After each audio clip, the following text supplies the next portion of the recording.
would be a chapter on systems without a discussion on systems of inequalities? Well, the answer is it would be lacking. So we're going to talk about system of inequalities. I want you to know that my approach to this is that you have done this, I'm sure, numerous times. If you think back to algebra, maybe even geometry, and even algebra 2. So I'm not approaching this like you've never seen it. I am going to, though, remind you of some of the systems of inequalities kind of basics. And in a moment, I'm going to give you a problem and sort of challenge you to see if you can get it correct. You've been looking at this screen, but have you kind of been thinking about it? You can write it down if you want. You can just keep thinking about it. Again, it's a review, so it's kind of what do you need. But we definitely have this idea of a common region. You know, maybe there was a teacher that when you did this, you got out the crayons and colored pencils. And that's fun, but I'm not going to pull those out, although I do have them back here if that motivates you. But remember, you're trying to come up with the common region. It's a shaded answer.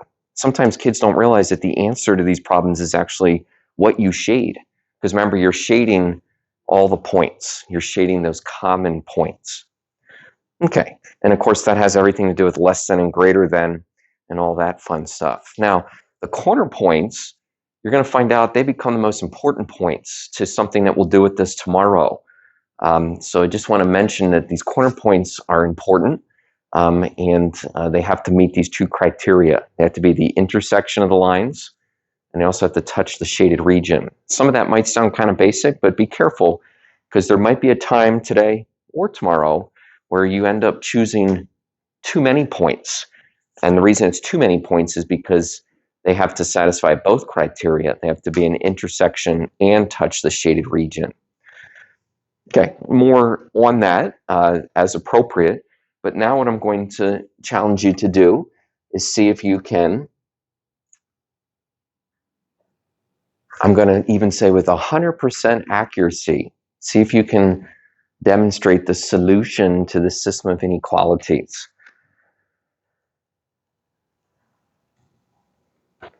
Now you can approach this like as you wish. You can doodle and scratch on paper. You can just go straight to the computer. I'm not really concerned with your method. I'm actually just wondering, can you put it all together, and can you even do it with 100% accuracy?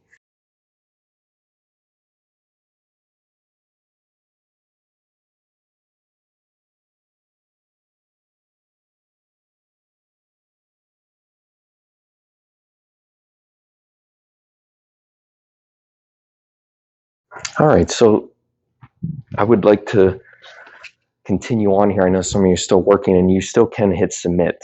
I hope that you will. I want to do a little show and tell. But the only thing we're going to show is your answer, and we're just going to talk about maybe what's good or bad about it. We will not give any names.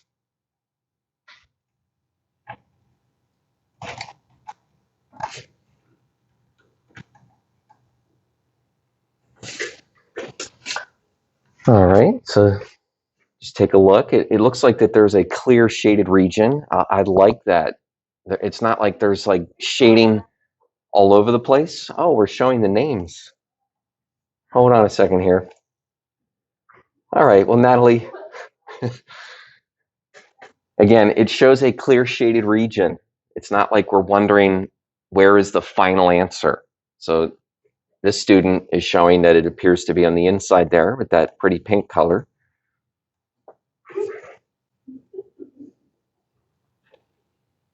I'll say again, there's a clear shaded region. Okay, so that's a definite yes. We want to see that. Now, this has nothing to do with any particular student. What about the corner points? What about the corner points? Maybe we'll be looking for that. One of these lines appears to have a slope that is different, so just be careful. We always want to be careful about slope, and then that throws off, it can throw off like the whole answer. In progress, okay, yeah.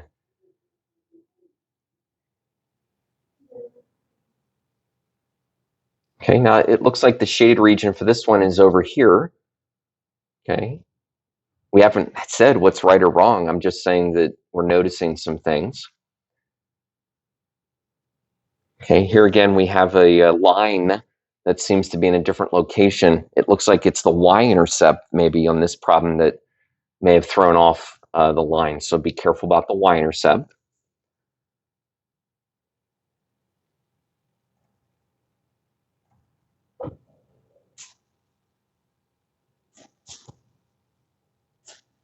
All right, now, please know I am not showing this to point anything out other than you can see, where people are at with this. There's some things that are right. There are some things that need adjusted, and I said that that's why we're spending some time with this concept.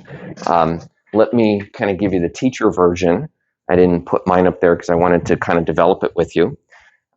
When you solve a system of inequalities, as I said verbally, it really is a graph that you're making.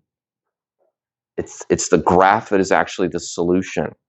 When I see an equation in standard form, and I'm going over this because from my experience, students seem to have missed this or just don't like it, but it's supposed to be helpful. It's supposed to be easy. It's called x and y intercepts.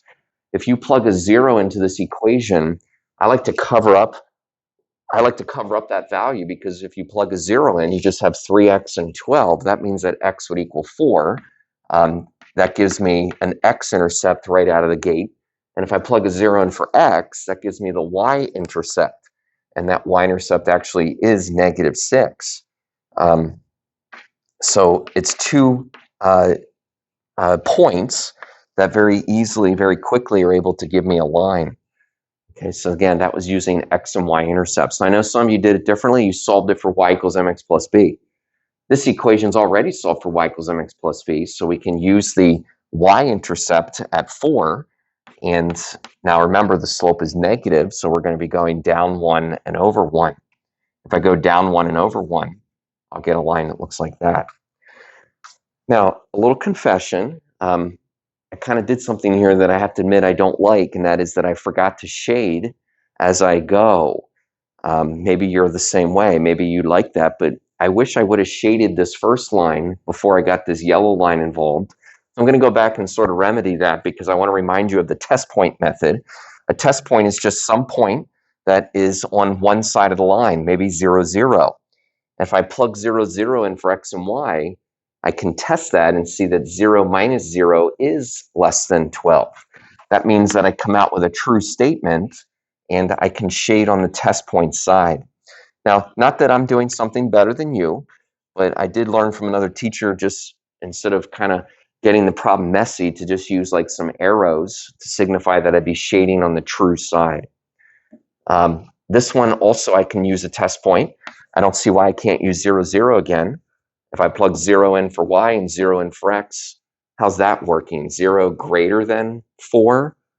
No, 0 is not greater than 4, so I end up with a false statement. Now, that doesn't mean I made a mistake. It just means I don't shade on this side, so I actually shade on this side. Again, I shade on the opposite side of the line. So for equations like the top one, I'm pretty sure we learned that if we're like trying to solve for y, we put it in a box, right? Okay, yeah. So I know some of you were in that camp. You solved it for y, right? You did a little minus 3x, and then you did a little divide by -2. So yes, you're exactly right. You flip the inequality if you're going to solve for y. I hope that we end up with the same. Now I flipped it to be a greater than. So. All right, I just wanted to make sure. Good. I'm glad you asked, because I know somebody did that and I didn't go over it, but it looks like it'll get me the same diagonal line. And I'm shading on the greater side still. Now, how's it going for you? Do you realize that so far the answer, even though there's a lot going on, is in here?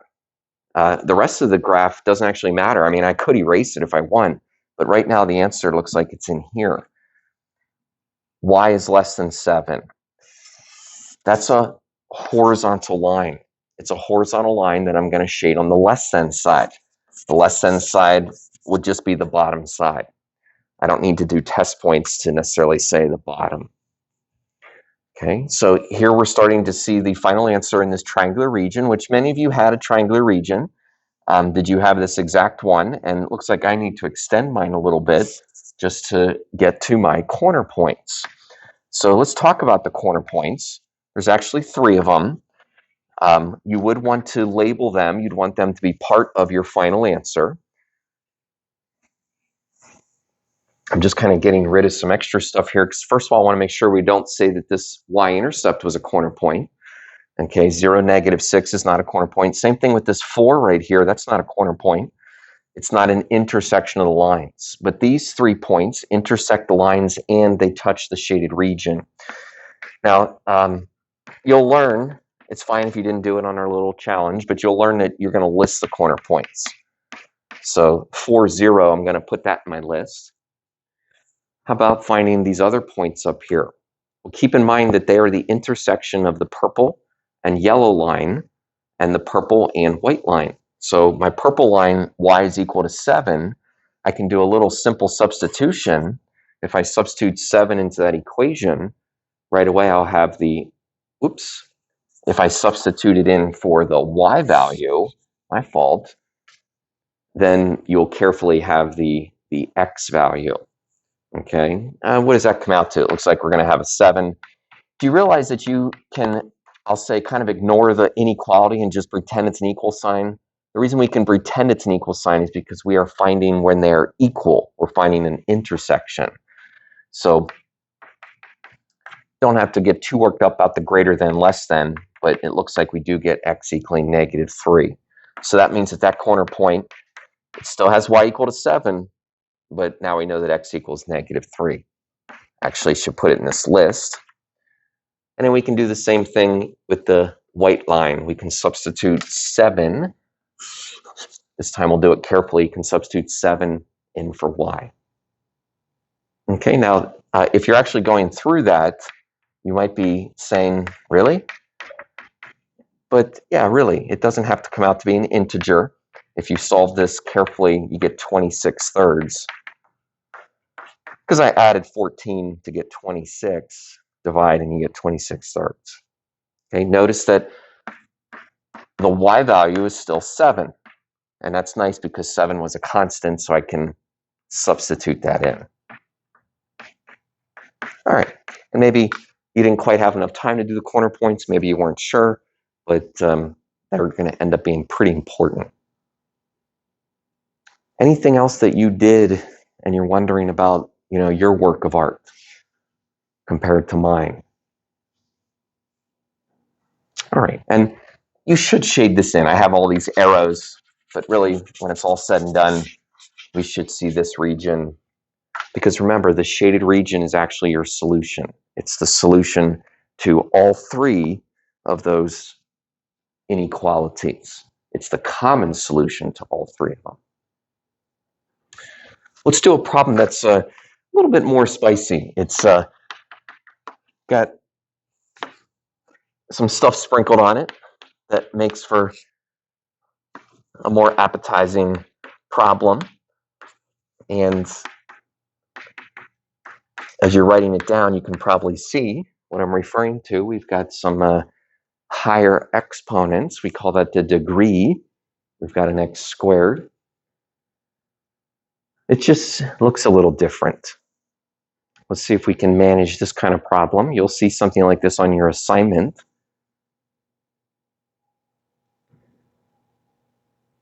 So x is greater than or equal to 0, y minus x squared is greater than or equal to 0, and 4y plus 2x is less than or equal to 20. Just by the way, none of the problems that we've done have had the equal sign missing. Therefore, every problem we've done, we've had solid lines. But don't forget, if the equal sign was missing from any of these inequalities, dashed line, dashed line. It just so happens that none of these are dashed right now. Okay. All right. Well, I like to kind of get to the main thing as soon as possible. So when you're making your graph, noticing that x is greater than or equal to 0, noticing that x is greater than or equal to 0 would tell you that already we're on just the right side of the y-axis. So we kind of took care of that first inequality just by thinking about simple boundaries. Now, the second one, it might be something that makes you pause a little bit. When we unpause, we find out that we can solve this equation for y. When you solve this equation for y, you can just add x squared, and you're actually just staring at a little y greater than a parabola. Okay, now you'll notice I haven't really done anything with the graphing calculator. If you had to, you could type that in your graphing calculator, but again, it's just going to be a parabola. Now we're greater than the parabola. You could use a test point, or you could say, where are the values that are greater than this parabola? We're talking about the y values, so that would have to be on the top side. You can say top of the parabola since it's solved for y.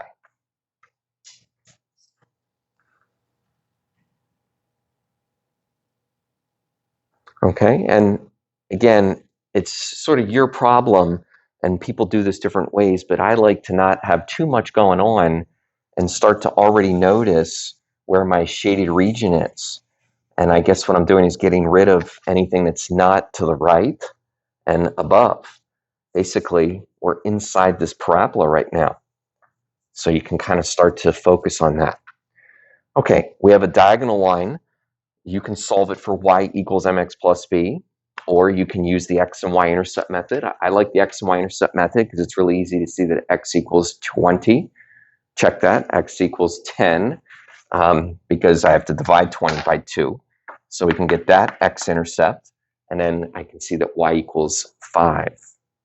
Okay, again, I'm just plugging a 0 in, and when you plug a 0 in, you end up with the x and y intercepts.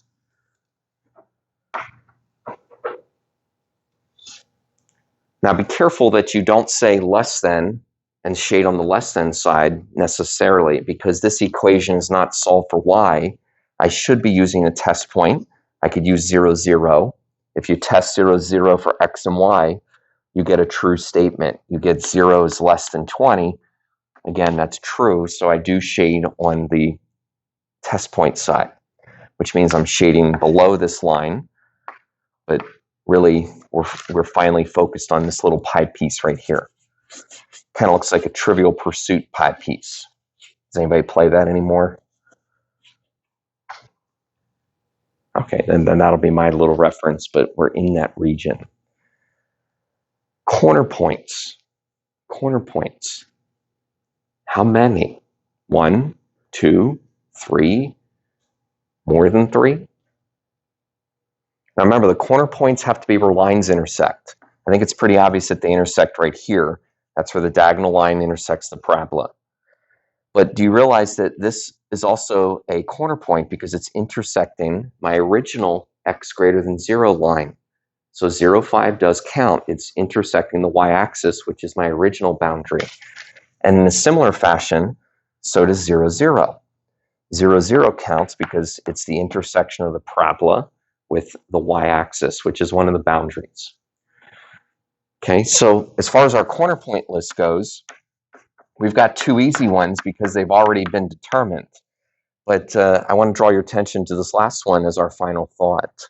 It's an interesting corner point. It's the intersection of this parabola with this diagonal line. And we haven't really solved a system like this yet, where we have like a higher degree, but I want to challenge you to use a substitution method. There's no reason I can't substitute x squared in here for this y.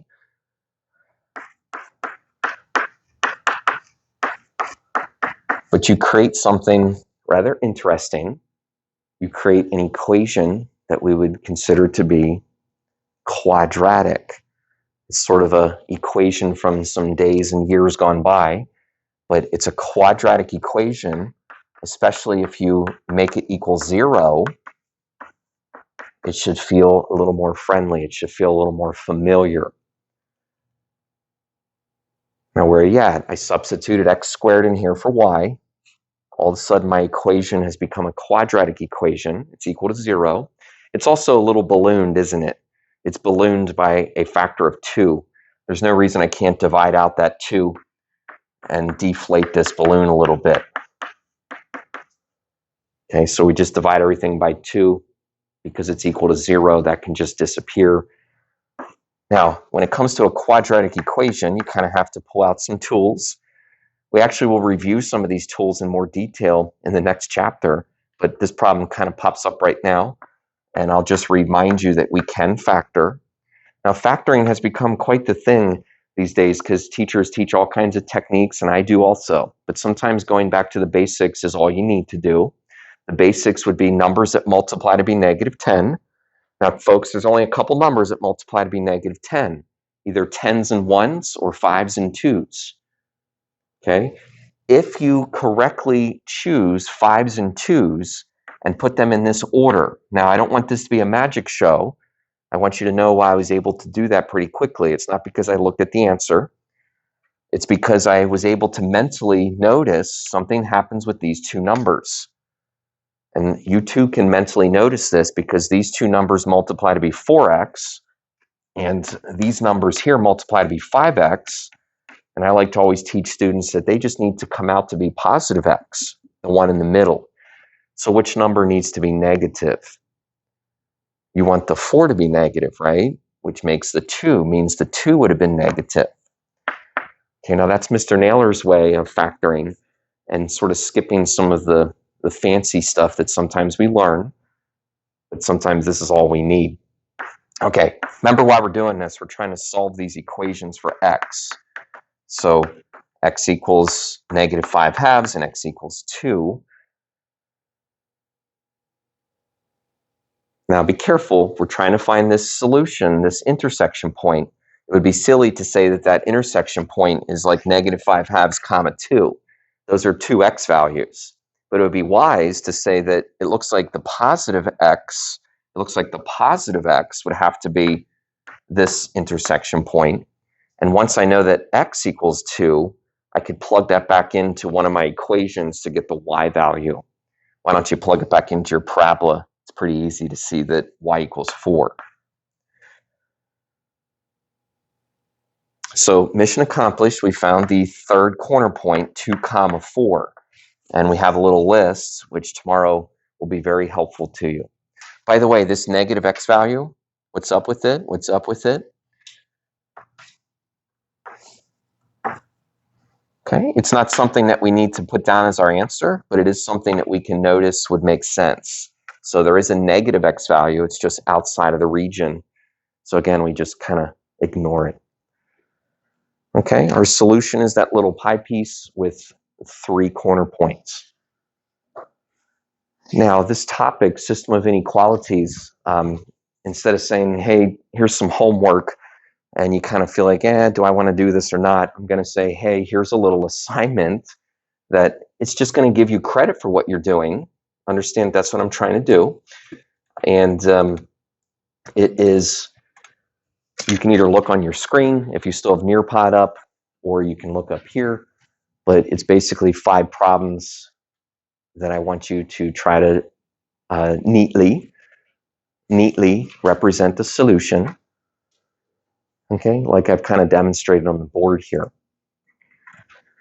Just by the way, they can just be sketches, so you don't need graph paper, but I do have graph paper, and sometimes kids like to use it. There's graph paper back on the tray.